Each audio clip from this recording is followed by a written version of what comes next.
قال اللہ تبارک و تعالی فی شان حبیبہ مخبرا و عامرا ان اللہ و ملائکتہ یصلون علی النبی یا ایھا الذین آمنوا صلوا علیہ وسلموا تسلیما الصلاۃ والسلام علیک یا رسول اللہ وعلی آلک و اصحابک یا حبیب اللہ الصلاۃ والسلام علیک یا شفیع المذنبین الصلاۃ والسلام علیک یا رحمۃ للعالمین۔ تمام حمد و ثنا اس مالک روز جزا کے لیے جو کسی بھی انسان کو کسی بھی رنگ میں، کسی بھی ڈھنگ میں، کسی بھی جگہ کہیں بھی تنہا اور اکیلا نہیں چھوڑتا۔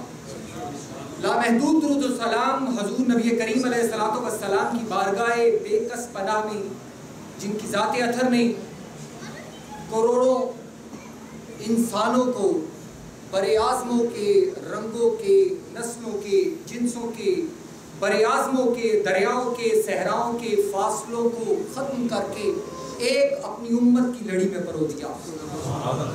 آج کی یہ بابرکت، یہ ایمان افروز محفل میلاد مصطفیٰ صلی اللہ علیہ وآلہ وسلم، اس کے انعقاد پر حضرت قبلہ پیر سید امیر شاہ صاحب جو فیضان چشت کے امین بھی ہیں، محبت تقسیم بھی کرتے ہیں اور محبت وصول بھی کرتے ہیں، انہیں اور قبلہ ڈاکٹر صاحب کے جملہ اراکین ان کو دل کی عطا گہرائیوں سے مبارکباد پیش کرتا ہوں۔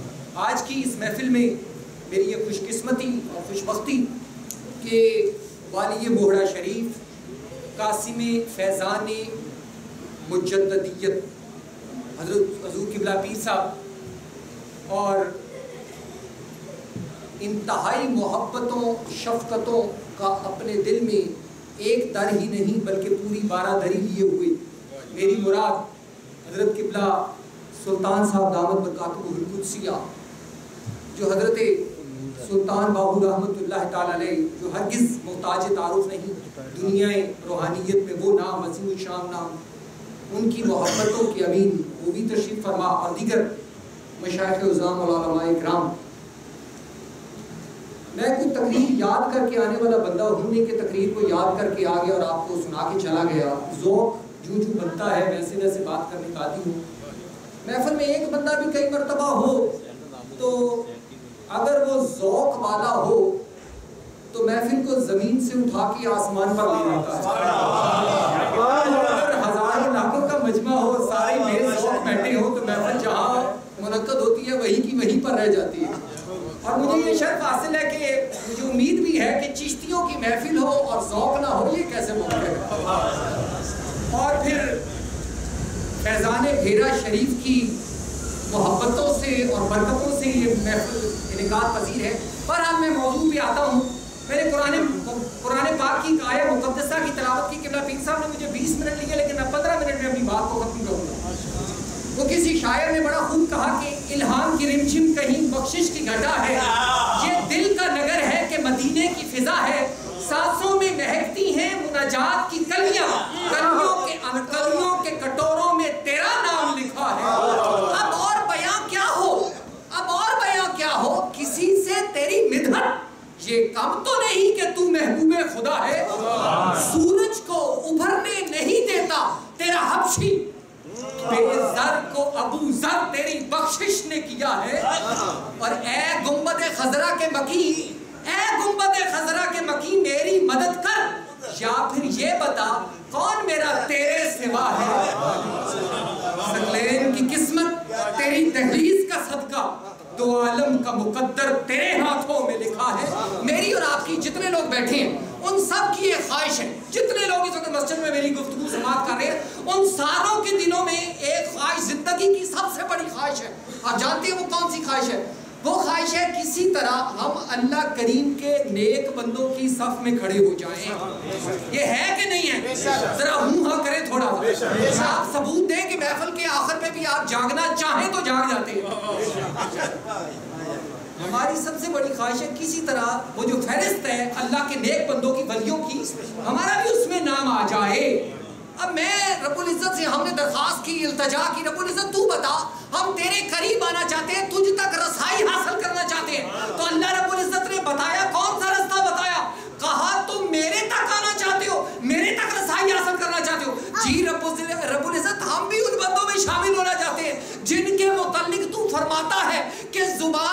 ہوتی ہے, بولنے والا میں ہوتا ہوں. ہاتھ ان کا ہوتا ہے, ہاتھ ان کا نہیں. گرفت میری ہوتی ہے, قدم ان کے ہوتے ہیں, لیکن ڈور میں چل رہا ہوتا ہوں. بولتے وہ ہیں, میں کرتا چلا جاتا ہوں. رب العزت ہمیں بھی ان میں شامل فرما لے. تو اللہ رب العزت کہتے ہیں اچھا تم میرے بندوں میں شامل ہونا چاہتے ہو, قریبی بندوں میں؟ جی رب العزت. کہا میرے محبوب کی اتباع کر لو, پھر جانتے ہو کیا نتیجہ نکلے گا؟ رب العزت کیا ہوگا؟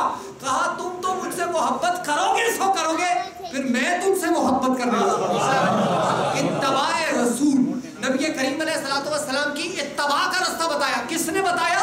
اللہ رب العزت نے بتایا. شیخ مہدی الفاسی ایک بہت بڑے بزرگ گزرے ہیں, انہوں نے دلائل الخیرات کی شرح لکھی ہے.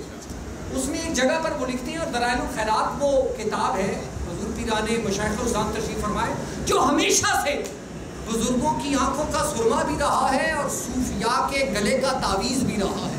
وہ شیخ مہدی الفاسی لکھتے ہیں ایک جگہ پر, کہتے ہیں کملی والے مصطفیٰ کا نام جہاں پر آئے تو عاشق کا دل نہ تڑپے, اس کے سینے میں دھڑکنے والا دل کسی مومن کا ہو ہی نہیں.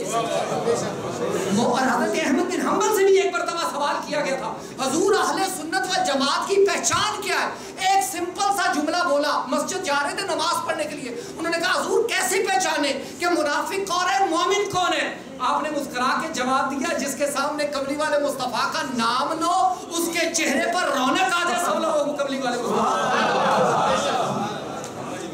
اتباع رسول, اتباع میں بات اسی پر میں نے ختم کر دی. اتباع رسول چشتیوں کی محفلوں میں بات کو گھماتا پھروں نہیں. میں چاہتا ہوں مزاج شناس مصطفیٰ, وہاں سے بات کو شروع کر لوں. کون؟ سیدنا علی المرتضیٰ, شیر خدا, داماد مصطفیٰ, شوہر سیدۃ النساء, والد حسن مجتبیٰ. اتباع ہوتی کیا؟ اکثر آپ نے یہ لفظ سنا ہے اتباع کرنی ہے حضور کی. اتباع کیا ہوتی ہے؟ آسان, 15 منٹ دیے, 20 منٹ دیے, 15 منٹ میں بات ختم کرنی ہے. پیچھے چلنا, اتباع کہتے ہیں پیچھے چلنے کو. کبھی آپ نے زندگی میں غور کیا کہ ہم صبح اٹھتے ہیں, ہم بھی اپنے طریقے سے اٹھتے ہیں, رسول اللہ کیسے صبح بیدار ہوتے تھے؟ لباس ہم بھی پہنتے ہیں, کبھی لباس پہننے سے پہلے سوچا کہ رسول اللہ سرکار دو عالم کیسا لباس پسند فرماتے تھے؟ کبھی اپنے بچوں کو یہ سکھایا کہ بیٹھ کر جب رسول اللہ کھانا تناول کرتے تھے تو حضور کیسے کھانا تناول کیا کرتے تھے؟ کبھی اپنے بچوں کو بتایا کہ جب رسول اللہ چلا کرتے تھے تو حضور کی ٹور کیسی تھی؟ اس کو کہتے ہیں اتباع رسول, پیچھے پیچھے چلنا.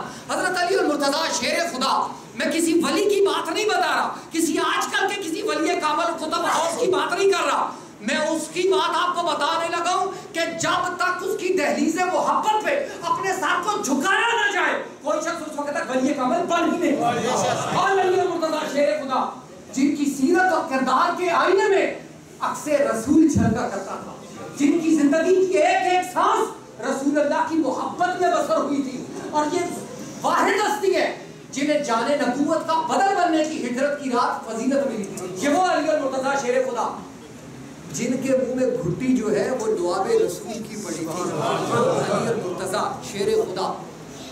اور گھٹی کا اثر بھی 1 منٹ میں بتا دوں آپ کو, چشتیوں کی محفل ہو اور بات آگے نہ چلاؤں یہ ممکن نہیں.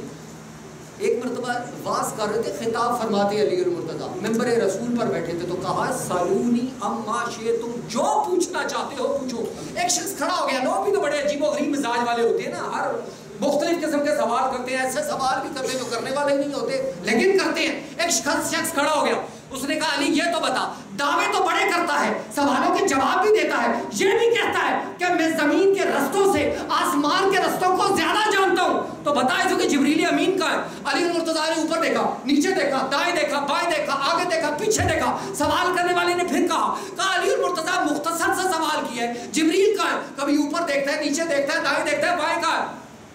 کہا اوپر اس لیے دیکھا کہ ستارہ بن کر کسی آسمان کے ساتھ لٹک نہ گیا ہو, زمین کی جانب اس لیے دیکھا کہ ریت یا مٹی کا کوئی ذرہ بن کر تحت الثری کی پنہائیوں میں اتر نہ گیا ہو, پیچھے اس لیے دیکھا کہ پانی کا ایک قطرہ بن کر کسی سمندر کی تہ میں نہ اتر گیا ہو, اور پھر سامنے اس لیے دیکھا کہ درخت کا کوئی پتا بن کر کسی یا درخت یا بوٹے کے ساتھ لٹک نہ گیا ہو. کہا پھر کہاں پایا؟ کہا نہ اوپر نظر آیا, نہ نیچے نظر آیا, نہ دائیں نہ بائیں, آدم سے لے کر قیامت تک آنے والے چہروں کے سیلاب کو بھی دیکھا, نظر نہیں آیا. سوال پوچھنے والے یا جبریل میں ہوں یا تو ہے, اور میں تو ہو نہیں سکتا, تو ہی جبریل امین ہے.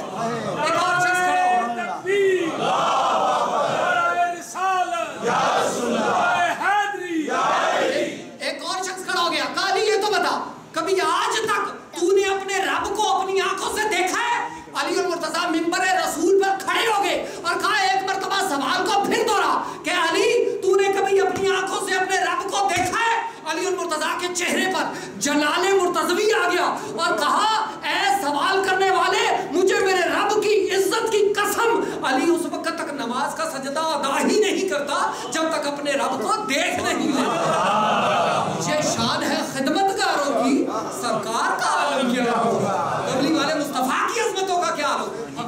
ایک سفر کر رہے تھے، غلام پیچھے آ رہا تھا تو سفر کرتے ہوئے ایک درخت کے نیچے سے گزرے. آپ ذرا سماعتیں میری جانب کیجیے، اتباع کیا ہوتی ہے آسان ترین جملوں میں سمجھانے لگا. علی اور مرتضیٰ درخت کے نیچے سے گزرے تو سر کو جھکا لیا، بہت جھکا لیا اور گزر گئے. جب گزرے غلام جو پیچھے آ رہا تھا اس نے کہا امیر المومنین سیدنا علی اور مرتضیٰ ایک سوال ہے، یہیں پر کھڑے ہو جائیے. علی اور مرتضیٰ کھڑے ہو گئے، رخ غلام کی جانب کر لیا. کہا کیا کہنا چاہتا ہے؟ کہا حضور سفر کر کے آ رہے ہیں، درخت تو بہت اونچا ہے، آپ نے درخت کے نیچے سے گزرتے ہوئے اپنے سر کو اتنا کیوں جھکا لیا؟ اب علی اور مرتضیٰ کی آنکھوں کے سامنے رسول اللہ کا دور حیات آ گیا. وہ دور آ گیا جب نبی کریم علیہ السلام محو حرام ہوا کرتے تھے. کہا اے سوال پوچھنے والے تو نے تو بہت بہت بہت ہی خوبصورت دور یاد دلا دیا. ایک وقت ایسا تھا آج میں تیرے آگے جا رہا ہوں، ایک وقت ایسا تھا کہ آگے آگے رسول اللہ جا رہے ہیں، پیچھے پیچھے علی جا رہا ہے. یہ درخت اس وقت چھوٹا تھا، ایک پودا تھا. جب کونین کا تاجدار اس کے نیچے سے گزرنے لگا تھا تو حضور نے سر کو جھکا لیا تھا. جس درخت کے نیچے سے علی کا آقا سر کو جھکا کے گزر جائے، علی کی کیا مجال کے سر کو اٹھا کے گزر جائے. اتباع رسول. ایک بات ہو گئی، ایک ہی اور آخری کرنے چاہتا ہوں. اب اتباع ملتی کیسے ہے؟ اب اتباع ملتی کیسے ہے؟ اتباع ملنے کے لیے ایک ہی رستہ ہے اور وہ ہے محبت رسول کا رستہ. جب آپ رسول اللہ سے محبت کریں گے، حضور کی حیات طیبہ کو پڑھیں گے تو کیا ہوگا؟ آپ کے دل میں رسول اللہ کی محبتوں کے چراغ روشن ہو جائیں گے. ہم محفل میلاد کریں، محفل معراج النبی کریں، محفل ذکر حبیب کریں، محفل شان رسول کریں تو اس کا مقصد ایک ہی ہوتا ہے. آج سوالات کی بچھاڑ ہو جاتی ہے لیکن میں بڑی آسان بات آپ کو بتا رہا ہوں. مقصد ایک ہی ہوتا ہے. وہ کیا ہوتا ہے کہ دلوں میں عشق رسول، محبت رسول کی جو تعلق کے غلامی ہمارا جو دن بدن کمزور ہوتا چلا جا رہا ہے، اس کے چراغوں کی روشنی اور تیز ہو جائے.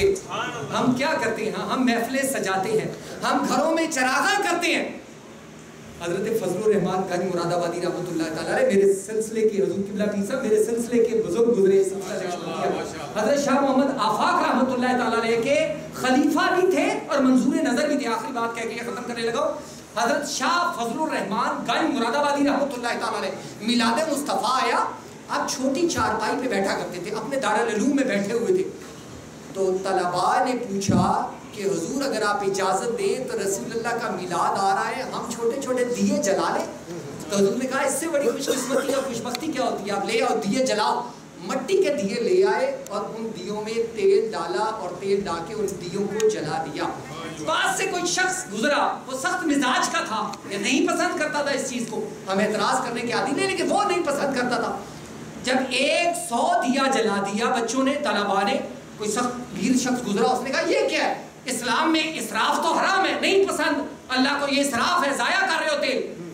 فضل الرحمان گنج مراد آبادی رحمۃ اللہ مرتے درویش تھے، پتہ نہیں کیا ذہن میں آیا. کہا اچھا بھائی اگر تمہیں نہیں اچھا لگتا یہ رسول اللہ کے میلاد کے دیے تو تم بجھا دو. اب اس نے کیا کیا؟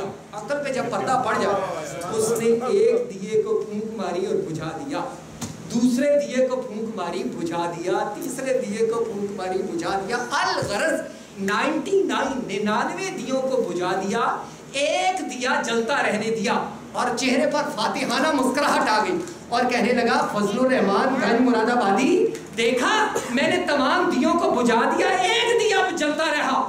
حضرت وہ مرد درویش مرد خدا مست اپنی جگہ پر کھڑا ہو گیا.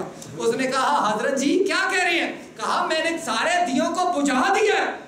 حضرت فضل الرحمان گنج مراد آبادی نے مسکرا کے پیچھے مغرب کی جانب دیکھا، ایک ٹھنڈی ہوا کا جھونکا آیا، جو دیے بجھ گئے تھے ان دیوں کو دوبارہ چلا کے چلا گیا. حضرت فضل الرحمان گنج مراد آبادی اپنی جگہ پر کھڑے ہوئے اور کہا ابے حضرت جی کسی ماں نے وہ لال جمع ہی نہیں جو کملی والے مصطفیٰ کی یاد کے میلاد کے دیوں کو بجھا دے. فانوس بن کر جس کی حفاظت خدا کرے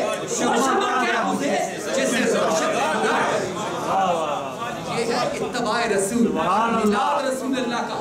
یہ ملتا کہاں سے؟ ہماری معراج کی محفلیں ہوں۔ ہمارا کوئی دنیا پر آتا بھی ہے تو ہمارا دل کرتا ہے حضور کا میلاد منا لیا جائے، ہمارا کوئی دنیا سے جاتا بھی ہے تو ہمارا دل کرتا ہے رسول اللہ کا میلاد منا کیا جائے۔